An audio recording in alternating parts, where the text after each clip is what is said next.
Olá pessoal, eu sou a Débora, estamos começando mais um episódio do nosso podcast Nutrição de Safras, do quadro que todos nós adoramos muito, que é o Feras do Agro. E hoje a gente vai falar mais uma vez, porque esse assunto é sempre muito importante, sobre o uso e perspectivas do gesso agrícola. Só que a gente vai dar uma aprofundada mais específica em alguns estados, São Paulo, Minas Gerais e Bahia. Fique com a gente até o final para você compreender todos os pontos importantes sobre esse insumo essencial.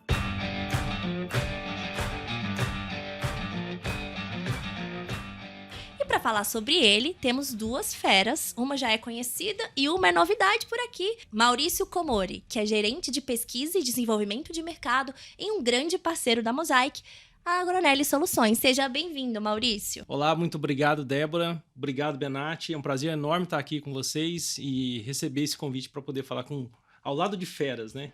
Que a Débora também é agrônoma. Sim, é verdade. Isso aí. Excelente. E para complementar a nossa mesa, temos Bruno Benatti, mais conhecido como Benatti, pela segunda vez aqui conosco. Seja bem-vindo, Benatti. Obrigado, Débora. Obrigado mais uma vez pelo convite.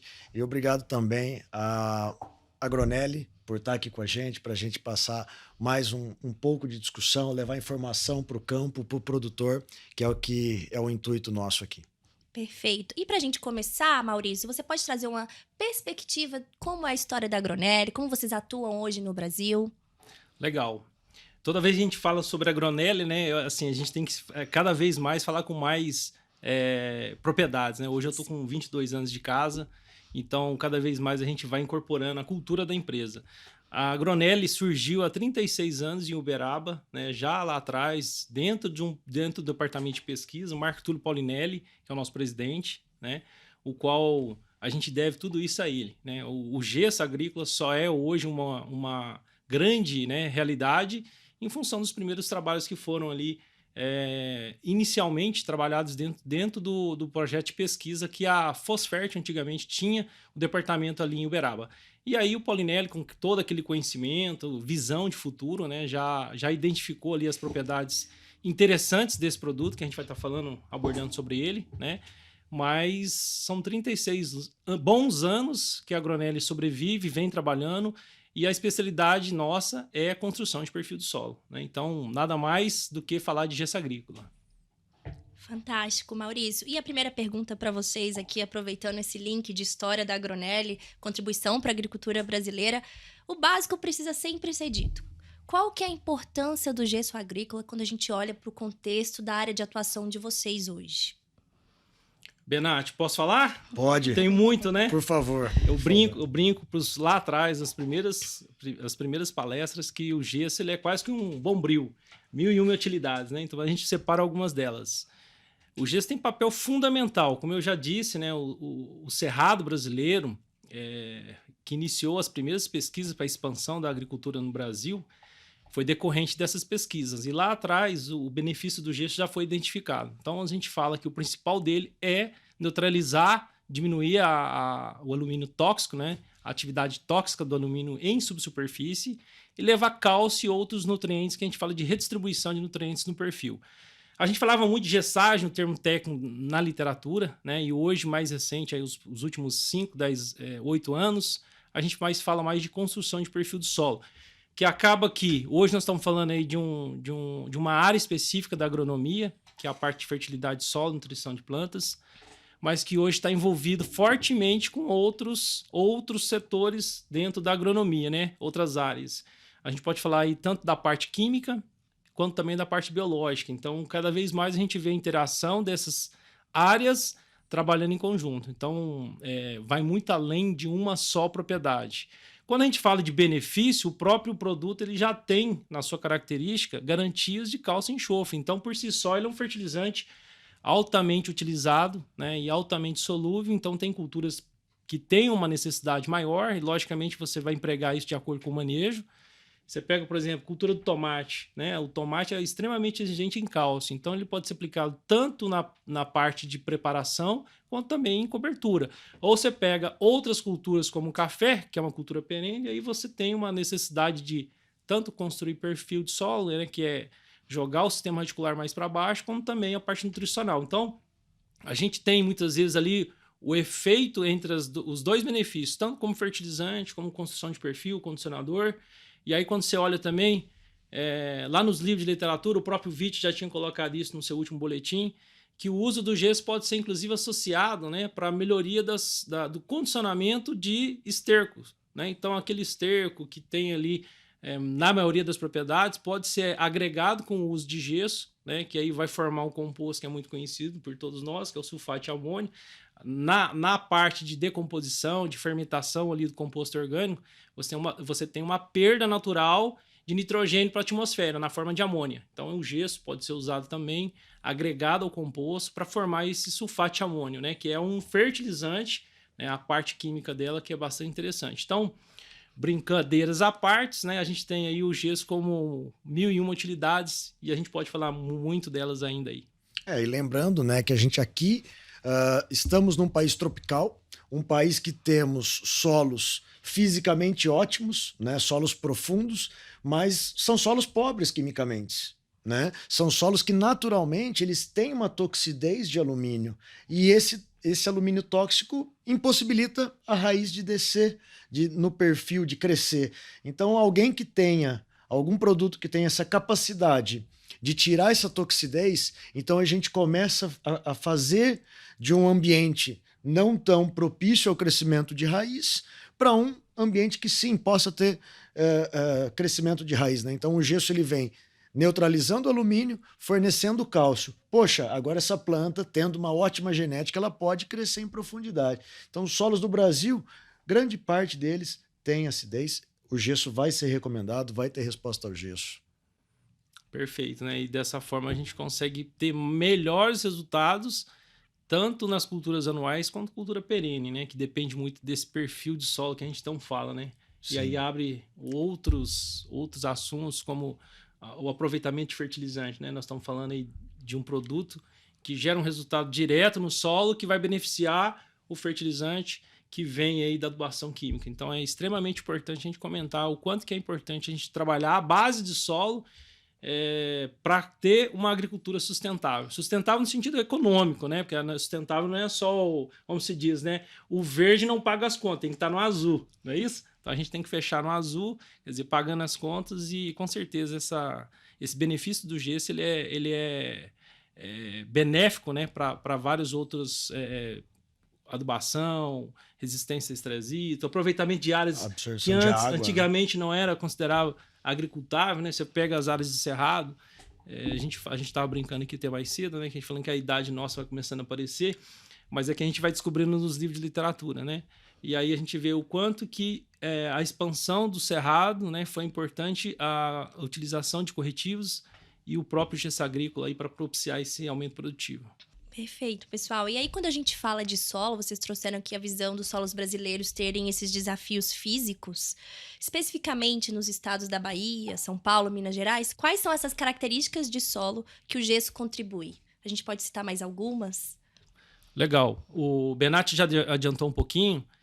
De forma geral, né, Benatti, independentemente desse solo tá em Minas ou São Paulo, Bahia, lógico, tem as características de condição climáticas, tem a característica física, né, principalmente partindo de um solo mais arenoso, principalmente a região produtiva, que é o oeste da Bahia, região de Luiz Eduardo Magalhães.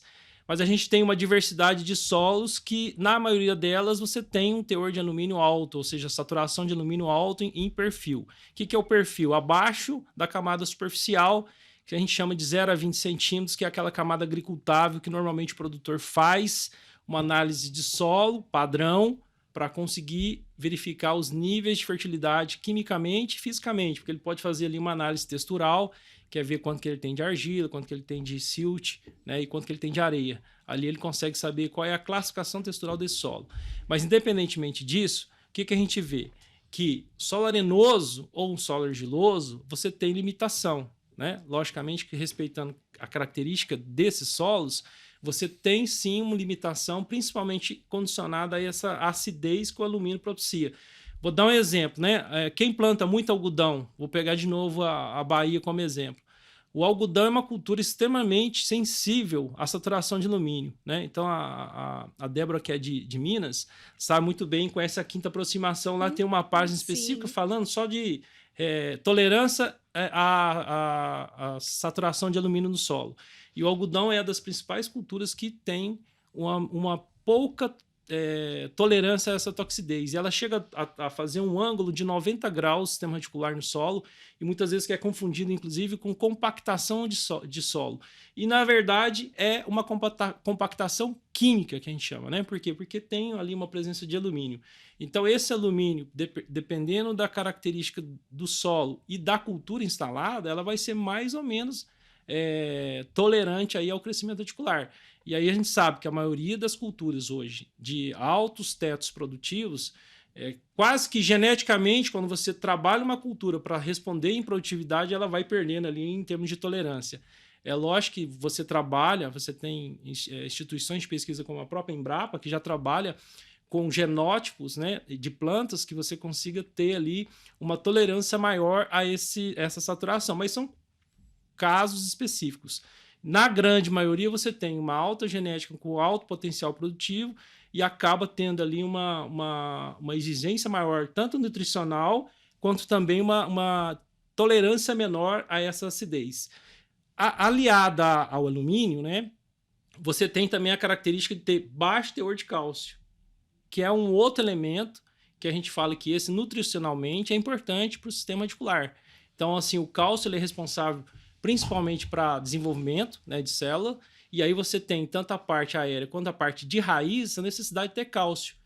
Quando a gente pega ali os últimos resultados do SESB, saiu agora mais recente, a grande maioria, eu posso falar quase que 100% dos produtores que ganham os altos testes produtivos ali de soja, você já fez uma gessagem no histórico dos últimos 3 anos, né? Por quê? Porque justamente o gesso usado como condicionador de solo vai te dar essa possibilidade de que a raiz consiga atingir uma profundidade maior e principalmente, né, ter um efeito residual, que é também importante a gente destacar. Às vezes o produtor ele tem uma ânsia de ver o resultado no primeiro ano e às vezes esse resultado vai estar condicionado a outros fatores, né, que é o efeito residual que é importante. Então, assim, eu não sei se eu fugi muito da resposta, porque a gente começou a falar, mas em termos de características de solos, independentemente da região, São Paulo, Minas, Bahia, ou se eu estou no Rio de Janeiro, Espírito Santo, vai estar muito atrelada à condição desses 2 principais elementos. A presença de alumínio, que é tóxico, e a deficiência de cálcio, que é um nutriente essencial para crescimento radicular. E aí depois a gente pode começar a falar, né? O boro também entra, o próprio magnésio, que hoje é um dos grandes elementos que tem uma importância muito grande, né? E aí a gente vê nenhuma área hoje ou nenhuma aplicação de uma abertura de área sem a necessidade de colocação de magnésio complementar, né? Então o magnésio é sempre bem-vindo também, né? Legal. E olha, complementando 2 pontos do que foram tratados, né? Um deles sobre o SESB. Eu fiz um levantamento, Komori, mais de 80% dos produtores ganhadores do SESB utilizaram gesso no manejo. Fantástico. Então, lógico que a gente sabe, não tem uma bala de prata, né? Não existe um único produto milagroso. Para ter altos tetos produtivos, é um conjunto de ações de boas práticas. Mas a gente colocar que um insumo foi utilizado por 80% dos produtores, acende para nós um indicador forte para dizer, sim, olha, muito certamente esse produto vai estar promovendo essa alta produtividade. E aí volta tudo linkar o que a gente fala de literatura e tudo mais. Não é só literatura, a gente está vendo na prática o gesso promovendo esse crescimento. E aí um outro ponto que você comentou sobre cálcio, né, para a raiz. É importante a gente saber que cada nutriente ele tem um comportamento dentro da planta e um comportamento no solo. O cálcio ele não tem mobilidade na planta, né? Então, grande parte dele é absorvido pela pontinha da raiz, né? Chamada coifa da raiz, mas aqui entre a gente pode dizer na pontinha da raiz. Então, se eu quero que uma raiz cresça em profundidade, eu tenho que ter cálcio em todo o perfil do solo. Não adianta eu ter um excesso de cálcio numa camada superficial e tá faltando cálcio lá embaixo. Porque lá embaixo, se tiver faltando cálcio, tiver a toxidez do alumínio, a planta não vai crescer em profundidade. Então, quando eu distribuo o cálcio no perfil do solo, essa raiz vai captando, né, vai absorvendo esse cálcio, vai crescendo e daí sim, absorvendo, explorando maior volume de solo. E né? A gente percebe um alto teor de cálcio até em camadas de 1 metro de perfil, né? Então a gente fala a 0 a 20 que é o comum você tá normalmente olhando, mas quando a gente fala de cálcio em profundidade, né, Benatti? Nós estamos falando de cálcio abaixo de 60, 80 centímetros. E aí não é um teorzinho de cálcio, nós estamos falando de pelo menos 20% da CTC com cálcio presente ali. Então é uma quantidade importante que vai fazer com que a gente consiga ter enraizamento. Porque também, só de química, a raiz não cresce, ela precisa ter alimento. Exato. Né?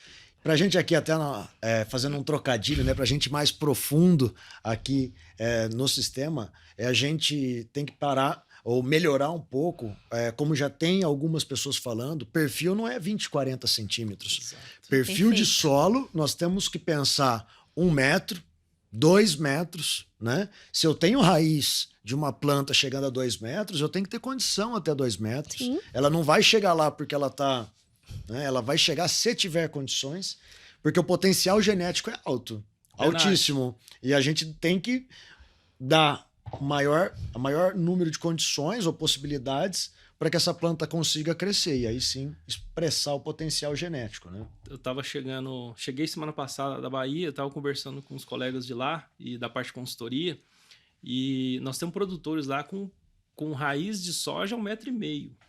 Olha só. E o pessoal da Bahia é extremamente exigente, né? Os produtores já são extremamente exigentes e bate no peito que são os maiores produtores de soja por hectare média, não, né, os ganhadores do SESB. Mas em área fechada lá são grandes propriedades que fecham 85, 90 sacas por hectare, em média, em propriedade de 20, 30, 50 mil hectares. Né? Então é coisa absurda.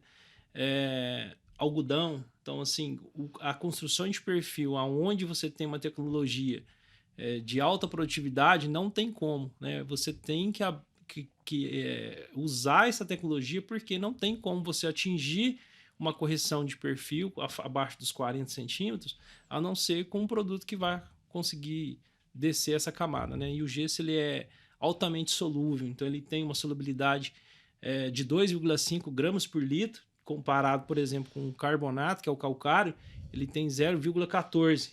Quando a gente faz as continhas, dá quase 150 vezes mais solúvel que um carbonato. Então é por isso que é importante a gente colocar tanto a parte da correção superficial como também da parte subsuperficial. Né? E aí o gesso se torna uma ferramenta importantíssima. E olha, Komori, também aqui para a gente trazer um caso, né, da Bahia. Quando a gente pega solos início de agricultura, são solos de 40%, 50% de argila que tinham maior capacidade de armazenar água. Né?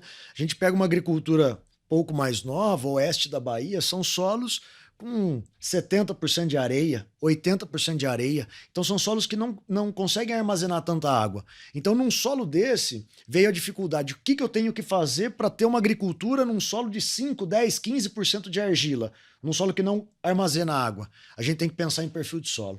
Então esse pessoal com certeza pensa em perfil sim, além de 40 centímetros. É pensar, como a gente falou, 1 metro, 1,5 metro, porque eu tenho que ter raiz a 1 metro de profundidade. Raiz de 40 centímetros num solo de 5% de argila é uma seca de 2 dias. Essa planta está reduzindo a sua produtividade porque ela já está passando sede. Se eu coloco um ambiente propício, construo o perfil de solo, aí sim, essa planta vai conseguir passar 10, 15 dias de veranico sem sentir tanto. Logicamente, ela vai limitar a sua produtividade, mas não tanto. Né? Então, é pensar em profundidade, pensar em perfil de solo. A gente foi se aprofundando aqui no tema do gesso, mas a gente esquece que para produzir são quantos N fatores, né? O produtor tem que estar preocupado desde a parte de manejo, a parte de máquina, a parte de pessoas, gestão de pessoas, comercialização, e um desses fatores se chama, né, correção. E hoje eu fiz um trabalho também de acompanhar alguns laboratórios de análise de solo e a gente vê que o nível de produtores que utilizam uma análise de solo de 0 a 20 e 20 a 40, ela é menor do que 4% das análises que chegam. Então isso quer dizer o quê? Que a gente não consegue hoje fazer uma agricultura tão assertiva, sendo que o produtor basicamente não faz uma análise específica. O que eu quero dizer, Débora? Quando a gente vai no médico, né? Eu tô vendo ali que você tá tomando um xaropinho. Sim. Quando a gente vai no médico, o médico, a primeira coisa que ele pediu o quê? Um exame de sangue. Aquele Exato. exame de sangue para nós é o exame de análise de solo que a gente pede para o produtor. E se o produtor não leva o exame básico, como é que o agrônomo vai conseguir fazer a melhor recomendação? E pior, se ele não tiver essa análise de 20-40, que aí eu chamo essa análise de 20-40, ou 40-60, ou 60-80, ou até 1 metro, dependendo da condição, essa análise a gente chama de uma análise de diagnóstico. Por quê? Porque eu estou diagnosticando algo que já não está legal. Então, o médico ele usa o exame de sangue convencional para detectar se tem algum problema. Aí ele pega ali o exame do Benat e encontra um desvio de triglicerídeos. Pô, Benat, você tem algum sinal aqui que você está consumindo um álcool em excesso. Vamos devagar. Vamos olhar como está seu fígado? Aí ele vai ali e pede uma análise específica, que eu falo que é complementar. Sim. Aí a gente vai, faz uma análise de 20-40, se for necessário 40-60, faz uma visualização química de como está a condição desse solo. Aí chega nos parâmetros que a gente já abordou, né? Se tem alumínio, se está faltando cálcio, como é que tá os outros nutrientes, né? E aí a gente só está falando de um ponto só, que é a análise de solo, que vai se desdobrar nessas recomendações, e a parte biológica, né? Que a Mosaic já está trabalhando fortemente também. Então a parte biológica, assim como também olhar a parte física, é extremamente importante. Então hoje a gente vê que não existe mais dentro do sistema produtivo, áreas que não se conversem. E isso já foi para fora da porteira. A própria indústria já tem hoje uma série de tecnologias voltadas para essas soluções. E a própria recomendação, a parte técnica, também já enxergou isso. Por quê? Os maiores consultores na área de soja, na área de cana, na área de citros, ou seja a área que for, já estão interagindo todos esses 3 aspectos do solo, né? Nós estamos falando do aspecto químico, o aspecto físico e o aspecto biológico. Por quê? Uma coisa está ligada à outra, né? Sim. Se eu aumentar o meu sistema radicular, eu estou aumentando o quê? A capacidade física desse solo de eu permear água e, junto com a água, a reciclagem de alguns nutrientes, né? Porque acaba que a gente consegue jogar nutriente de cima. Os poucos móveis, como o fósforo, a gente joga para baixo. Como é que eu encontro fósforo lá em 80, 60 centímetros? Eu tenho uma reciclagem ali. E, logicamente, se eu levei, né, raiz, eu estou levando uma parte biológica que vai, na decomposição, favorecer ali o aumento da matéria orgânica. Então, você vê como é que as coisas se conversam hoje em dia, né? Então, nada que nós estamos falando hoje não tem que ter a presença de outras áreas envolvidas, né? Então, é legal. Eu vi esse dia para trás uma apresentação técnica de um professor da Exalc, e o quanto que ele era apaixonado, né? E mostrando o quanto que hoje é legal sentar numa área, numa sala de reuniões, e você tem várias áreas envolvidas, né? Tanto a parte fitopatologia, entomologia, exato. E hoje você tem um cara de solos também falando na mesma sala, né? É tudo integrado, não tem como a gente separar. E aproveitando, você trouxe um histórico muito legal de culturas. Como tem sido hoje o uso do gesso nessas diferentes culturas que vocês trabalham? Desde algodão, anuais, HF, como tem sido os produtores em relação à análise de solo? Pela sua pesquisa, fazem de 0 a 20, mas ainda falta essa análise mais diagnóstica dos perfis. A análise de solo, nós vamos puxar a orelha de forma geral, né? Não tem uma cultura específica, é padrão. Todas as culturas deveriam, não, independentemente da cultura, lógico. Sim. Que a cultura perene, por si só, ela é uma cultura que ela é estabelecida e ela não é renovada ao longo dos anos. Então, é diferente da cultura anual, que você planta e colhe ela num ciclo curto, por isso que a gente chama de cultura anual e culturas perenes. Mas as culturas perenes, por ter um ciclo maior, ela tem uma necessidade maior de um sistema radicular que vai, né, propiciar essa tolerância maior aos períodos de estresse. Sim. Então, ela consegue passar, por exemplo, por períodos de inverno, que nós estamos passando agora, que você pega lá o final das águas e vai até o início da próxima chuva, ela passa todo esse período com o sistema radicular e com a água, né, que a gente chama que está ali no subsolo. Sim. Então é extremamente importante, principalmente cultura perene. E aí a literatura mostra o quanto que essas culturas respondem absurdamente. Você pega trabalhos de 90 a 2000, o pessoal da IPAMIG, o professor Paulo Gontijo, que é de Lavras, ele fala muito e mostrou muito como que o aumento produtivo no café pode atingir 50%, 60% a mais, né? Porque é uma cultura extremamente exigente, sistema radicular profundo. Então, quando você usa o gesso nessas áreas, a cultura responde muito. Ah, mas e a soja? Não responde? O algodão não responde? Responde também, mas como ela tem, né, Benatti, um ciclo mais curto, a curva de resposta ela tem que coincidir ali, às vezes, com um déficit hídrico, que vai acentuar a resposta daquela cultura, né? Sim. E muitas vezes, aquela cultura que é a principal, que a gente chama de safra de verão, cultura anual, ela colhe-se muito rápido, em 120, 140 dias. Qual é a cultura que vai responder logo após ela? A segunda safra. Que você não faz nenhum manejo de solo para plantio de segunda safra. Milho, por exemplo. Ou sorgo, né, que já é uma cultura mais resistente e tolerante à seca. Mas são culturas que vão responder de forma absurda. Porque aí sim elas estão sendo implantadas numa janela onde o período de chuva é muito curto. Então ela está plantando ali no final de fevereiro, que coincide com o final da colheita da soja, janeiro, fevereiro, e vai se estabelecer ali até o final de maio. Então é justamente nesse período que essas culturas sofrem uma maior incidência de estresse hídrico. E é por isso que elas tendem a responder mais. Mas se a soja, por exemplo, logicamente, geneticamente não é isso, mas se a soja fosse plantada como segunda safra, ela ia ser a que ia responder mais. Mas, enfim, de forma geral, todas as culturas têm uma resposta significativa. E aí vai muito daquilo que a gente comentou aqui no início, né? Qual que é o objetivo do uso do gesso?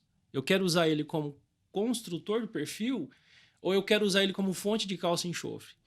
Aí tem várias formas de você manejar. Né? Se eu estou visando o condicionamento do solo, eu vou aplicar ele antes do plantio, né, para que ele consiga trabalhar, né, no solo e fazer o benefício que é a neutralização desse alumínio. Agora, se eu quero fornecer o cálcio e enxofre, algumas culturas como o próprio amendoim, né, que é extremamente exigente em cálcio, pode ser usado em cobertura, como algumas áreas já vêm fazendo, né? E até também puxando um pouco para outras culturas aqui de grande importância, acho que é importante a gente falar também da cana-de-açúcar, né? Opa. A cana-de-açúcar ela já é uma cultura que utiliza, né, o gesso, já é uma cultura que as usinas pensam muito na longevidade do canavial, né? O quanto é importante eu conseguir ter um canavial produtivo até um 7º, 8º corte, 10º corte, quem sabe, mas para isso eu preciso gerar um ambiente produtivo de qualidade. E ali é onde entra o gesso, né? Independente da cultura, então, pelo que você falou, né, Comori? Não, e o gesso para a cana tem esses dois momentos, né, Benatti? Tanto na formação e reforma, porque aí entra o lado corretivo, são doses de calcário, muitas vezes associado com o gesso agrícola, para realmente construir esse perfil inicial. E face a manutenção em soqueira, né, normalmente associado desde o primeiro corte, porque hoje você tem a cana crua, então você tem uma quantidade de palhada enorme hoje, que faz com que você consiga aplicar hoje no primeiro corte para ter um benefício ao longo aí dos próximos cortes. Mas praticamente na usina, o que a gente vem acompanhando é que você faz um ano sim, um ano não, um ano sim, um ano não. Normalmente associado ao uso de corretivos, como calcário, por exemplo, ou o próprio silicate de cálcio magnésio, né, que é um dos produtos que a Agronélia trabalha também, que é colocar o silício na nutrição das plantas. Então, são práticas e manejos que a gente vem acompanhando. Você lembrou muito bem, né? Porque hoje o estado de São Paulo hoje talvez seja o estado que tem maior utilização por hectare em gesso agrícola. Talvez porque a cana hoje seja a cultura mais representativa. E quando a gente olha, eu gosto de defender muito isso, o pessoal da Cana Campo, próximo de Uberaba, o meu colega Rodrigo Pial, a gente fala que a cana é uma das principais culturas do Brasil em termos de tecnologia. Você praticamente hoje tem uma economia circular dentro das usinas, né? Falava-se muito ali da queima, alguns 15 anos atrás, né? Uhum. Mas hoje você praticamente vê o quanto que a cana se transformou. Não só na parte sustentável, mas também na parte da economia circular. Hoje, dentro da usina, praticamente não se perde nada, desde a vinhaça, a torta, compostagem, né? Então, você tem hoje formas interessantes de você colocar esses nutrientes de forma diferenciada. Algumas formulações, inclusive, a gente consegue entregar de forma personalizada, porque uma das principais dificuldades hoje também é operacional, né? Você tem um problema de pisoteio. A gente falou um pouco ainda do aspecto físico, né? O quanto que a compactação também é prejudicial para o sistema reticular. Mas, de certa forma, quando a gente fala de cana, a gente está tirando todos esses aspectos, porque a gente consegue entregar um manejo interessante. Eu brinco muito por quê? Porque São Paulo é um celeiro de consultores e pesquisadores, né? A gente tem ali várias instituições de pesquisa, universidades, tanto Unesp, Exalc, IAC, gerando informação e colocando na prática. Então, eu acredito muito que grande parte dessa utilização vem desse conhecimento. E, diferentemente do produtor rural, o conceito de utilizações de práticas, né, modernas, ele não tem aquele paradigma. Aí vem aquela perguntinha para todo palestrante, o cara levanta a mão, né? Pô, peraí, mas se eu usar o gesso agrícola, Benatti, vai lavar os meus nutrientes, né? E aí você já até perdeu o cabelo já por causa disso, né? Essa daí eu já respondi algumas vezes, viu, Comori? E aí a gente tem que falar, não, peraí, o gesso agrícola, né, não é que você vai perder os nutrientes, é justamente esse benefício que a gente quer. Se não fosse isso, é até engraçado, né? Os caras falam assim, não usa gesso não, que ele vai sumir com seus nutrientes. Mas sumir da onde? De 0 a 20? 0 a 20 é onde ele está acostumado a enxergar. É quase que uma miopia, né? Exato. Então, na hora que ele tira a lupa de 0 a 20 e passa para 20, 40, 40, 60, ele comeu, pô, peraí, ó o enxofre que eu tava jogando aqui de 0 a 20 tá aqui, ó, de 20 a 40, de 40 a 60. Ao meu magnésio, ao potássio. Então a gente tem uma interação positiva e eu falo que a cana sai na frente, mas a gente tem um espaço enorme para crescer em café, né? Café é uma cultura perene, que foi os primeiros trabalhos que foram realizados na época da IPAMIG e que mostrou o tanto que é viável, né? O pessoal tem utilizado de forma, muitas vezes, sem o critério, que é a análise de solo, então por isso a gente entende que existe um espaço enorme. A soja, né, vem utilizando, mas muitas vezes usa uma subdosagem, né? A gente vê áreas novas sendo trabalhadas a parte superficial muito bem. Você colocou muito bem agora há pouco, né? Falando assim, ó, o pessoal está preocupando muito de construção de perfil de 0 a 20 e 20 a 40. Né? Mas o perfil não é 20 a 40. A gente fez até, assim, eu vou até colocar, né? 40 centímetros, nós estamos falando que é mais ou menos isso aqui, ó. 40 centímetros, né? Não dá para falar que uma planta consiga sobreviver, seja ela cultura anual ou cultura perene. Então a gente precisa sim de desenvolver sistema radicular. Nós não citamos, mas o próprio HF, extremamente exigente, né? E também tem sido empregado. O pessoal lá de São Gotardo tem utilizado muito o gesso, principalmente em cobertura. Em algumas adubações, adubação nitrogenada, muitas vezes o pessoal tem dado preferência na utilização da ureia. E aí o enxofre na forma de sulfato do próprio gesso ajuda muito no fornecimento desse enxofre. Outras culturas, como por exemplo o amendoim, né, que eu citei, o tomate. Se a gente for falar aqui, a gente tem muita área ainda, né, para poder desenvolver e incrementar o uso do gesso. Tá? Eu acho que a gente tem evoluído muito. A gente evoluiu, não tenho certeza, que a agricultura nacional evoluiu muito. Mas nós temos que atentar sempre para as questões básicas, né? Nós estamos num solo tropical, um solo ácido e pobre em nutrientes. Uso de calcário, sempre. Né? Regula pH, fornece cálcio e magnésio, ok. Depois disso, só que ele não tem movimentação e nunca vai ter, ou uma movimentação de 1 centímetro, 2 centímetros ao ano. Se eu penso além dessa superfície, não tem outro insumo, tem que ser o gesso, o insumo que vai neutralizar o alumínio, vai fornecer cálcio, vai fornecer magnésio, vai fornecer cálcio, vai fornecer enxofre, vai promover o aprofundamento de raiz. E depois, então, entra com a adubação de outros nutrientes. Se a gente está falando em cíclico, né, economia circular, nada melhor. Como que eu vou usar melhor um nitrogênio que ele tem mobilidade? Se eu não tenho raiz lá em profundidade, esse nitrogênio vai ser perdido. Agora, utiliza gesso, constrói perfil de solo, coloca essa raiz lá embaixo. Aquele nitrogênio que aplicou, ele vai descer, pode descer no solo e essa raiz vai conseguir absorver ele lá de cima e transformar na parte aérea da planta e transformar em produtividade, né? O saudoso Djalma Martião da Embrapa, né? Ele tem um trabalho que mostra o quanto que o gesso contribui na melhor eficiência no aproveitamento fertilizante. Então você tem ali alguns principais macro, como o fósforo, o potássio e o nitrogênio, que em média você consegue melhorar a eficiência em 50%. né? Então você vê o quanto que a gente consegue ser mais sustentável, produzir mais com mais tecnologia. E eu vim para cá pensando, peraí, pensando não, isso é uma coisa que a gente sempre fala com os produtores, né, nas palestras, enfim. Quando a gente olha o custo de produção na maioria das culturas, seja ela cultura perene ou anual, o custo da correção ela representa menos de 4%. Isso produto posto. E aí você vê o quanto que, quando eu falo correção, eu estou falando do uso de calagem e gessagem, né?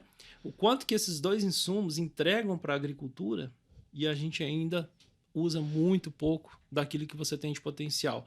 É só olhar os números, né, de consumo de fertilizante, que também está crescendo muito, mas é lógico, se eu quero usar um fertilizante que a maior parte é dependente de importação, você tem que melhorar a eficiência. E a gente tem dois insumos ali que estão extremamente ligados a essa eficiência. É a correção do calcário com pH, pensando de 0 a 20, agora eles estão falando de 20 a 40, sem nenhum problema, desde que incorporado, e é o que o pessoal tem falado e preconizado. Não, peraí, como que eu vou fazer construção de perfil do solo de 0 a 40? Não existe, né? E aí você tem sim que utilizar o gesso, né, como ferramenta complementar a essas duas ferramentas, que é a calagem, a adubação. A gessagem vem para fazer esse efeito que é a correção do subsolo. E aí sim a gente consegue fechar um ciclo legal, com alto tetos produtivos, com baixo custo de aquisição, que nós estamos falando aqui de menos de 4%. A gente tem falado muito também, né, Benatti, o quanto que tem crescido as recomendações de uso de calcário. Pô, mas o que aconteceu? Mudou alguma coisa? Aprendi? Será que eu desaprendi? Não. Se você for parar para ver, não mudou nada. Mudou que, ao invés de falar de 0 a 20, nós estamos falando de 0 a 40. Então multiplica por 2. E pior, né? Se eu estou falando de 20 a 40, a camada mais fértil é a camada de 0 a 20, não de 20 a 40. Então, normalmente, a dose de 20 a 40 ela é maior, a necessidade é maior de correção. Então, normalmente, a dose de calcário é maior. Então, quando você pega a dose de 20 a 40 para 0 a 20, você está dobrando no mínimo. E é as doses que nós estamos vendo aí sendo empregadas e que têm dado os melhores testes produtivos, né? E tá certo. Agora, vai crescer muito o uso do gesso, porque o produtor já enxergou isso. Na hora que ele aumenta, né, o cálcio, o magnésio, corrige o pH, melhorou a condição de absorção de macro, micro, e aí você entra no quê? Pô, peraí, eu começo a perceber o estresse hídrico, porque eu vou começar a ter limitação de 40, 60 centímetros, e o gesso já tem sido uma ferramenta que já tem mostrado ao longo desses anos a importância. Outro dia eu estava ali em Pirajuba conversando com um grupo de produtores e a recomendação básica do consultor era 1 tonelada de gesso com mais 3 de calcário. E no final da área dele, ele sobrou gesso. E para não ficar ali, porque se o produto fica de um ano para o outro, qual é o risco de alguém ir lá roubar? Isso acontece, né? O que acontece? Ele jogou 3 toneladas de gesso também, porque já estava regulado por calcário, ele jogou 3 de gesso. E a resposta foi um aumento absurdo de produtividade, né? E esse ano ele já retornou com as compras, aumentou a dose, legal, porque ele já percebeu o quanto que o benefício. As primeiras palestras, Benatti, o que eu falava muito? É fácil de você perceber. O monte onde você descarrega um calcário, o que você tem ali? Por mais que o operador tire toda a quantidade de calcário, fica uma dose alta. E muitas vezes ali o pH ele corrige em excesso, né? Então aquele pH em excesso muitas vezes é prejudicial, principalmente para micronutrientes, né? Sim. Aí você tem ali uma disponibilidade principalmente de manganês. E ao fato que quando você coloca um monte de gesso na propriedade, por mais que ele tire também vai ficar uma dose de gesso. Só que ninguém até hoje me falou assim, pô, você viu a reboleira de gesso? É verdade. É isso daí. Já viu falar de reboleira de gesso? É diferente. A reboleira de gesso é um aspecto diferente, é um verde mais escuro, é uma planta mais fortificada. Então, diferentemente, você não vai errar com a dose de gesso. Então, eu falo assim que tem muita coisa para a gente explorar aí em termos de cultura. Um ponto que a gente pode pegar tem que fazer análise de solo, tem que utilizar, acho que não utilizar 1 tonelada, X toneladas. Não, a gente tem uma análise de solo, tem uma fórmula para recomendação, se eu vou usar a recomendação do VIT, se eu vou utilizar a recomendação do CAIRES, se eu vou utilizar a recomendação da Embrapa, mas cada solo tem uma dose adequada né? Então a gente tem evoluído no quesito de doses. E para aqui também trazendo entre calcário e gesso, analogamente eu acho que, olha, o arroz e feijão do brasileiro é o calcário e gesso da agricultura. Perfeito. Né? As misturas, outros alimentos que a gente coloca no prato são ótimos, são gostosos, mas o básico, o principal aqui, quer fazer, como se fala, né, um arroz e feijão bem feito, aqui eu posso dizer que o calcário e gesso é o arroz e feijão da agricultura brasileira. Um corrige o pH, o outro aprofunda a raiz. E aí bora para adubação. O combo do sucesso. É esse daí. É o básico bem feito. Exatamente. Excelente, pessoal. Vocês trouxeram pontos muito importantes aqui para nossa conversa. E agora vamos contextualizar ainda mais em relação aos desafios que a gente tem vivenciado hoje na nossa agricultura, que são inúmeros. Além do produtor considerar vários aspectos para a produtividade, como vocês bem disseram, a gente sabe que o clima é um fator que a gente não controla, como exemplo. E como o gesso tem suportado essa questão? Como estamos hoje na prática? Essa é a essência, né? Essa é a pergunta raiz agora. Pergunta raiz do gesso, né? Como que é o comportamento com relação à condição climática? Um trabalho legal que a Embrapa apresentou, do CPAC, da década de 70, a gente fala que o Brasil passava por períodos de estiagem que, em torno de 19 dias, você tinha uma frequência a cada 2 anos. Ou seja, a cada 7 anos. Eram dois períodos de estiagem de até 19 dias a cada 7 anos. Né? Então você tinha uma frequência muito mais longa. E esse período de estiagem ela impactava praticamente em um perfil de até 80 centímetros. O que mudou de 70 a 80 para a década de 2000? Esse mesmo estudo ele mostrou que hoje esse período de 19, 20 dias de estiagem já não é mais a cada 7 anos. Ela ocorre todo ano. Ou seja, você já tem uma condição climática desfavorável, né, com relação à precipitação. E o pior, se você tinha um impacto a 80 centímetros, ela passou a ter um impacto a 90 centímetros. O que isso quer dizer? Quer dizer que a cada centímetro de solo que a gente deixa de ter o sistema radicular, nós estamos deixando de aproveitar e explorar 1 milímetro de chuva. E isso traz um impacto gigantesco na capacidade de resposta das culturas à diversidade climática. Quando a gente fala de estresse hídrico, nós estamos falando justamente disso, né, dos veranicos. Então, seja hoje na região de São Paulo, aquela região produtiva, que seja de Avaré, que seja mais para a região ali próximo de Franca, que tem cafeeiro, que passa por um período longo de estiagem, ou seja, lá no oeste da Bahia ou na região do Espírito Santo, você tem hoje um período de estresse prolongado que atinge, na maioria das vezes, cerca de 20 dias. Aí, esse ano, uma região específica ali do oeste da Bahia, lá de Jaborandi, nós tivemos períodos ali de 40 dias de estiagem, né? Impactando em 20 sacas por hectare de soja. Então, o quanto que você deixa de produzir se a gente não tiver, a gente fala muito de seguro contra a seca, né? Então, o gesso ele é extremamente importante, por quê? Porque a gente já falou dessas propriedades químicas, né? De favorecer o sistema radicular, e aí você está colocando a água no teu copo, você sabe que a planta ela não come, ela bebe. É verdade, né? Bom. Ela bebe água. Então, se eu não tiver raiz para poder acessar a água que está ali naquele solo, né? E principalmente nas camadas mais profundas. Então a gente vê, de novo, o Djalma Martinhan já mostrou isso, um trabalho com milho, mostrando que 80% a 90% das raízes estão na camada superficial quando a gente não usa gesso. E o quanto que a camada de 40 a 1 metro deixa de ter raiz e deixa, né, de absorver água e nutrientes. Ao passo que quando a gente usa o gesso, essa exploração ela não está mais concentrada na superfície, né? Então, de 80 a 90, você cai para 60% das raízes nessa camada superficial. Os outros 40% estão ali distribuídas naquela camada mais profunda. E, logicamente, que aquilo que a gente falou, a cada centímetro é um ganho a mais de produtividade, né? Então, tem culturas que vai responder mais ou menos, mas todas dependem do recurso natural que é a água, né? Que é a parte fundamental aí das plantas. Isso daí. Se a gente for colocar, então, basicamente, né, a raiz da planta, ela é como se fosse um canudinho para beber água, né? Se eu tô sem gesso, eu tô com um canudinho curtinho, você não consegue pegar a água que tá lá no fundo, né? Exato. Quando eu coloco o gesso, eu fico com um canudo mais Profundo. Muito bom. mais longo, né? Eu consigo ter, imagina a raiz, a planta, né? Com um canudinho de 1 metro de profundidade, então ela tá pegando a água que tá lá no fundo, né? Isso é muito legal.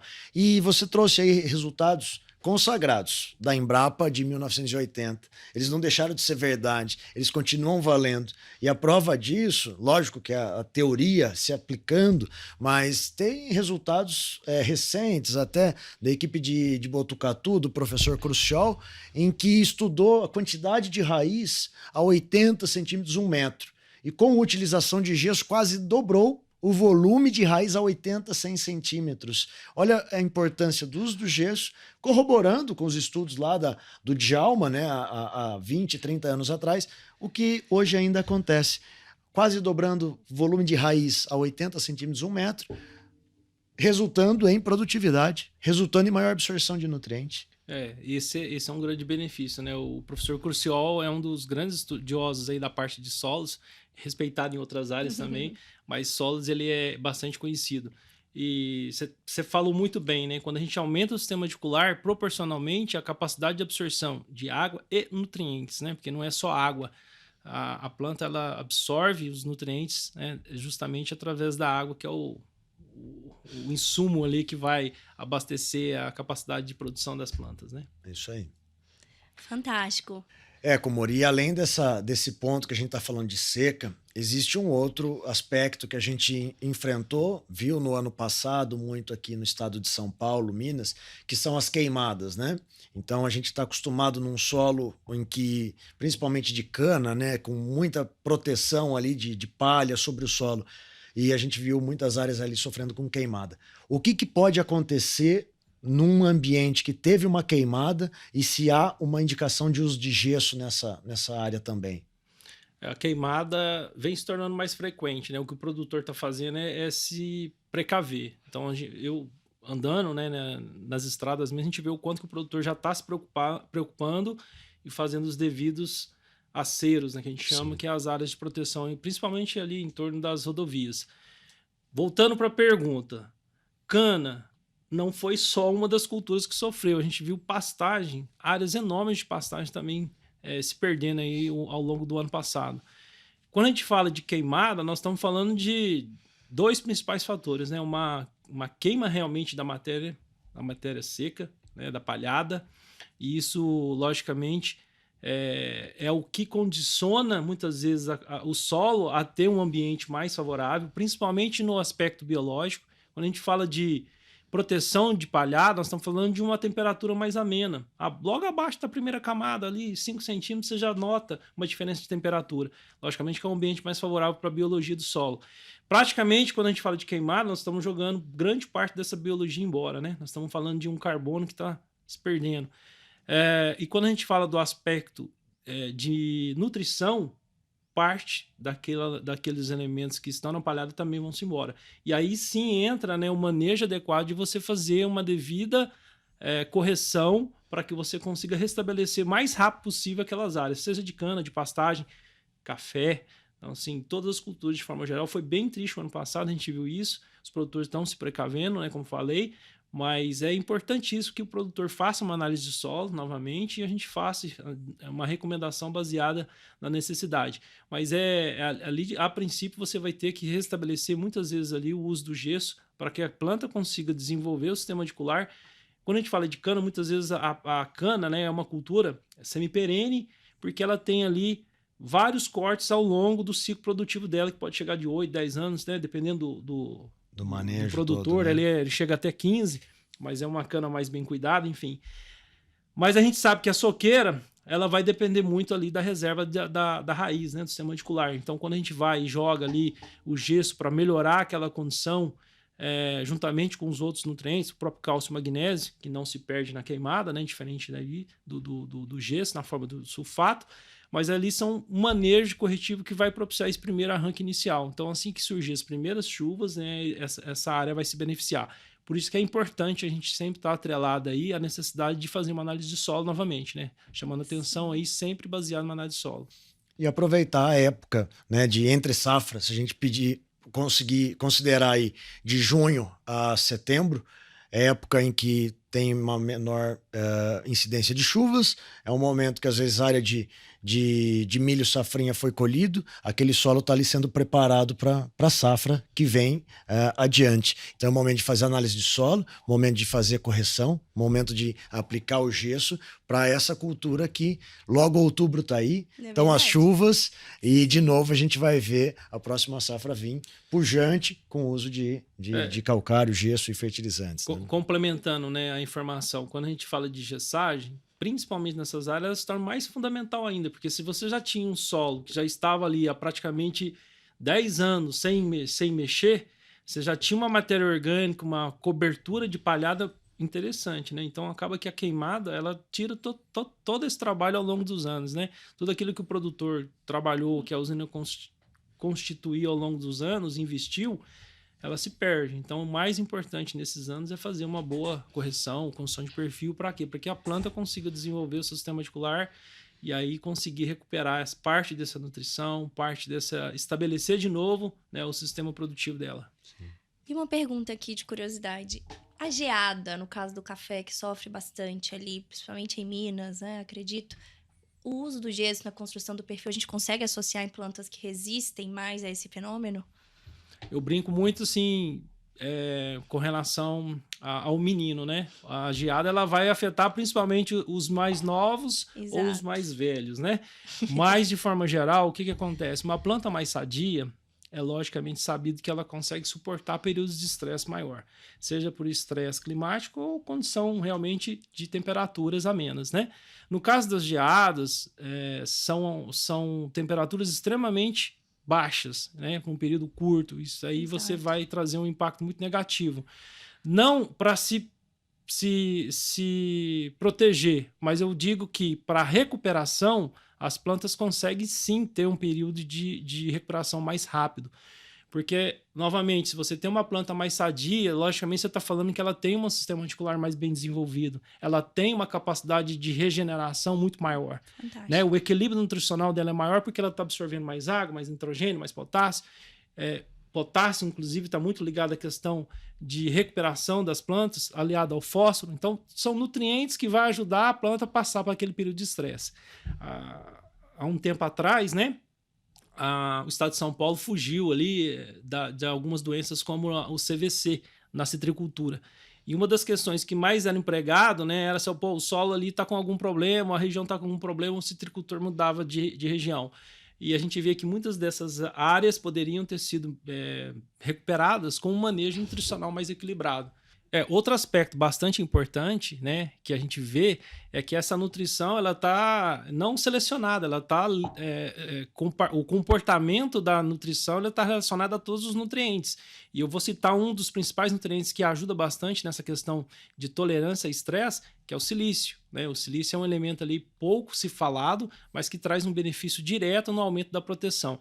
Com relação ao aspecto não só físico da proteção que o silício promove na planta, né? Ela aumenta a capacidade da planta com relação à resistência física, ela forma uma barreira logo abaixo da cutícula, mas também com relação à indução de fenóis que vão ajudar na proteção da planta. Então a gente pode falar que essa proteção ela é induzida nutricionalmente por uma série, né, de benefícios indiretos que o gesso tem capacidade quando ela traz essa capacidade de absorção de todos os nutrientes. Legal. Muito interessante todos esses pontos que vocês trouxeram pra gente. E quando a gente pensa, a gente vê muito estudo do passado que foi sendo feito com gesso, consolidando o gesso agora como uma estratégia de sucesso no presente. E quando a gente fala de futuro, quais são nossas perspectivas para esse insumo? Bom, falando de futuro, a gente tem várias frentes sendo trabalhadas, né? A gente aprende que na agronomia não tem uma regra básica, tudo depende, né? O agrônomo sempre fala depende. O que a gente vê muito hoje, né, é lógico, uma busca incessante por altas taxas produtivas, que aí não tem como a gente não fugir das melhores práticas que a gente já comentou. É fazer o básico bem feito, né, Benatti? É fazer uma correção bem feita, é fazer o básico, análise de solo, fazer uma gessagem de acordo com a recomendação, O Benatti bem mencionou aqui que hoje a gente tem recomendações baseadas com relação à região, com relação à cultura, vai de acordo com o interesse também do consultor. Mas, enfim, o que a gente olha? A gente olha operacional também sendo uma busca insistente. Por quê? Porque você vê que quando você otimiza, muitas vezes, você diminui principalmente aquela janela de aplicação e aproveita melhor aquele período curto que você tem entre a colheita e o plantio. Então, dependendo da cultura, você vai ter que estabelecer a aplicação do produto baseada, né, nesse período melhor indicado para aplicação. Quando a gente olha o princípio da sustentabilidade, a utilização em operação, diminuindo uma ou duas operações, que a gente pode fazer, por exemplo, o gesso associado a outras práticas. Estou falando aqui, por exemplo, do uso do gesso com calcário, uso do gesso com silício, uso do gesso com fósforo, né? A gente consegue diminuir o operacional.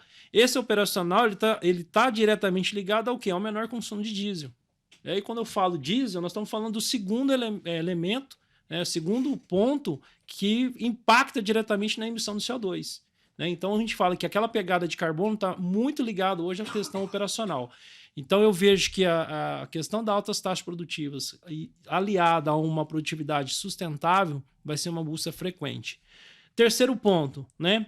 Quando a gente vê que outras áreas importantes estão se conversando, a implementação de uso de plantas de cobertura tem sido mais frequente. Sim, sem dúvida. Né? A gente vê aí várias empresas, né, trabalhando muito bem as plantas de cobertura, e quando a gente vê o uso associado da planta de cobertura com as tecnologias corretivas, ela vai favorecer muito o próximo salto produtivo. Porque a gente sabe que quando a gente tem uma planta de cobertura, a gente pega, por exemplo, as próprias braquiárias, que lá atrás, né, foram os primeiros trabalhos lá da Sistema Santa Fé, e aí veio, né, hoje a gente tem aí os mix de plantas de cobertura, com cortalária, com outros tipos de plantas, que vão favorecer aquele sistema radicular.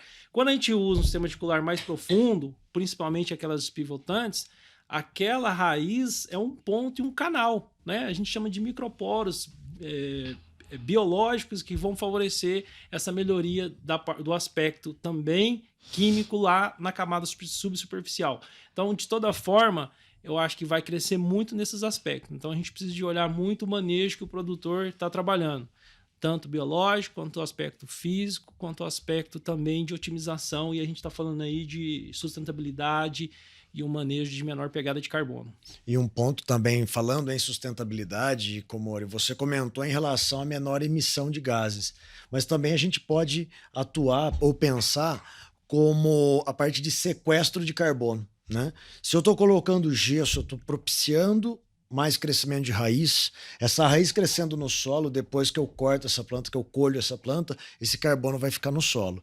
Então, se eu fizer uma mensuração, né, um dos maiores estoques que tem de carbono, e para a gente reduzir o carbono da atmosfera, vai ser o solo. E por isso que tem se falado muito da agricultura, o potencial da agricultura em geração de créditos de carbono, que é, olha, tira esse carbono que está na atmosfera, que está causando um sobreaquecimento global, e ponha ele em algum estoque.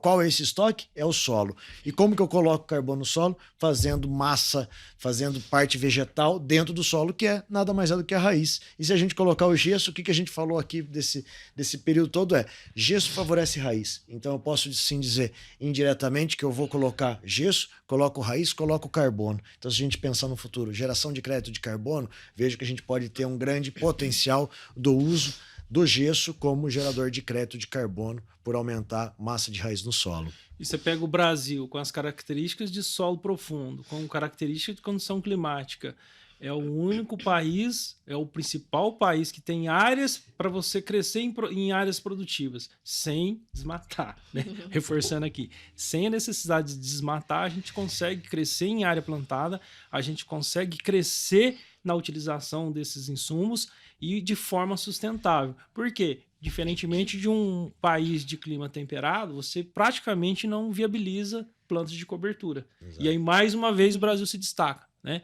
A gente já falou aqui de culturas de verão como primeira safra.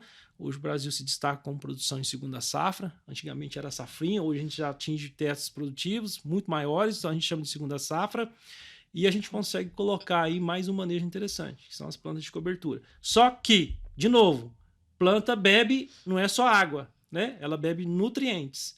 E Exato. precisa de ter gesso para fazer o quê? Para fazer o cálcio descer em profundidade, para fazer o magnésio se redistribuir, para fazer a reciclagem do potássio e do nitrogênio, que é feita através da adubação, e a gente precisa de reciclar melhor a utilização desses nutrientes. Então, vai ser muito interessante ver uma agricultura 5.0, né? Nós vamos ver essa agricultura voando, trabalhando os pilares de forma sustentável. Então, acho muito interessante isso. Bom, pessoal, estamos chegando próximo do fim e eu queria aproveitar nossas férias e perguntar um fechamento, um conselho para esse produtor que está ali escutando a gente, que está em frente a uma nova safra que se vem com muitas instabilidades novamente, né? Não só de clima como de mercado. Qual o conselho técnico de vocês para eles? O nosso conselho não é novo, né? Ele é velho, mas também ele não é tão desconhecido. A gente falou aqui já, eu vou repetir, é fazer o básico bem feito, análise de solo, né? A gente acha que não, mas ela é uma ferramenta fundamental, como eu já fiz a associação aqui com relação ao exame que o médico solicita, a gente precisa de trabalhar com as análises de solo. A gente está falando aqui que, além da análise, quando a gente detecta uma área, né, especificamente que tem ali uma correção química bem equilibrada, nós não falamos sobre esse assunto. A gente volta para falar sobre esse assunto no próximo podcast, né? Legal.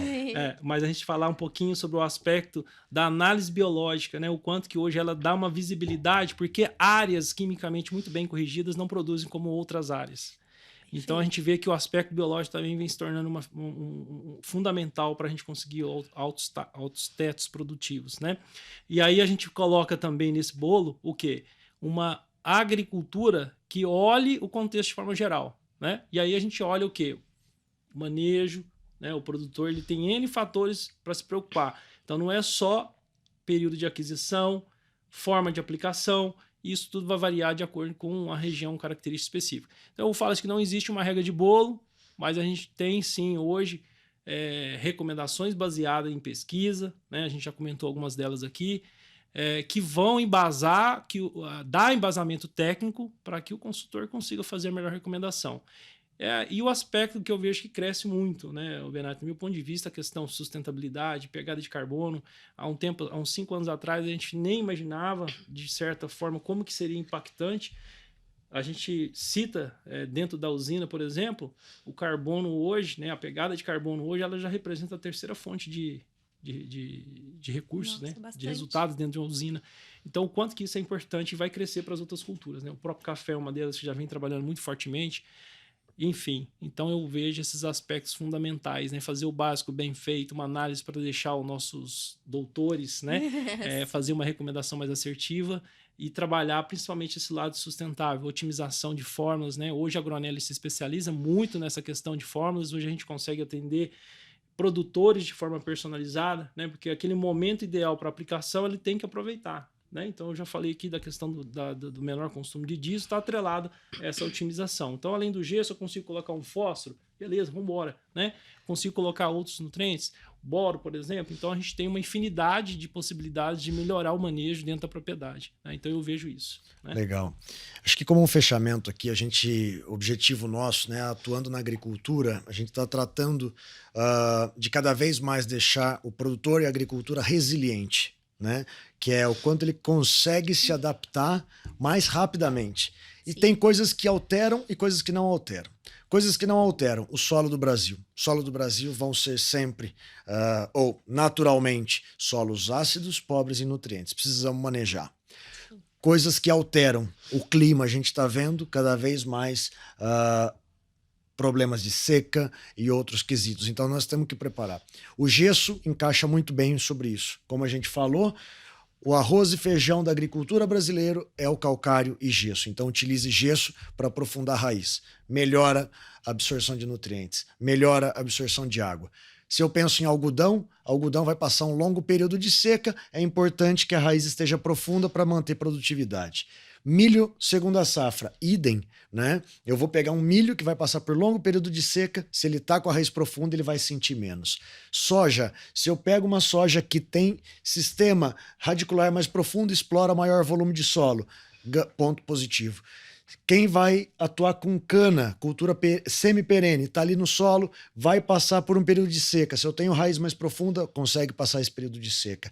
Café, se eu estou num café com raiz profunda, porque eu utilizei gesso, eu tenho maior enchimento de grãos, melhor pegamento de flores, eu tenho maior produtividade. Então, se a gente passar por todas as culturas, o gesso vai trazer resultado positivo, vai deixar um produtor mais resiliente, mais propício a passar dificuldades de forma mais tranquila. E o gesso vai ajudar ele em todos esses aspectos. Perfeito, gente. Que fechamento, hein?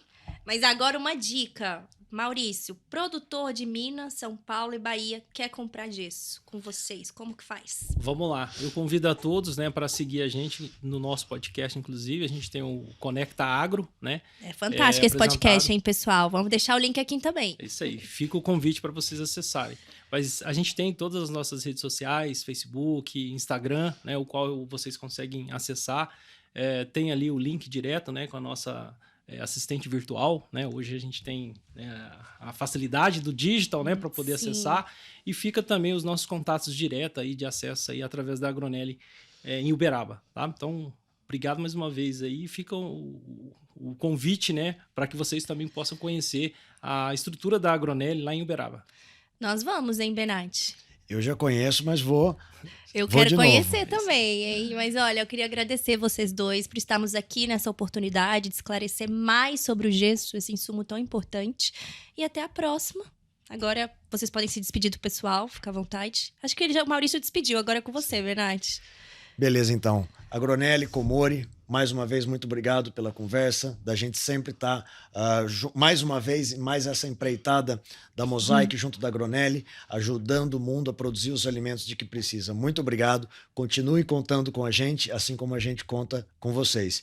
E ao nosso ouvinte também, né, Débora, obrigado por mais um tempo de conversa com a gente, é um momento sempre legal para a gente estar difundindo conhecimento, tecnologia, que na verdade o que a gente quer é ajudar o mundo a produzir os alimentos de que precisa. Exatamente. Essa missão é nobre e temos parceiros muito especiais com vocês. Legal, eu agradeço mais uma vez. Obrigado, Débora. Obrigado, Benatti, aí, pelo bate-papo legal.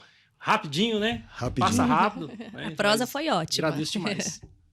Excelente, pessoal. Para você que está nos ouvindo no YouTube, se inscreva no nosso canal. Quem está escutando pelo Spotify, nos siga para sempre receber notificação quando sair um episódio novo. O podcast Nutrição de Safras está em todas as plataformas de streaming. Também estamos no Instagram, no TikTok. Nos siga por lá. Até a próxima.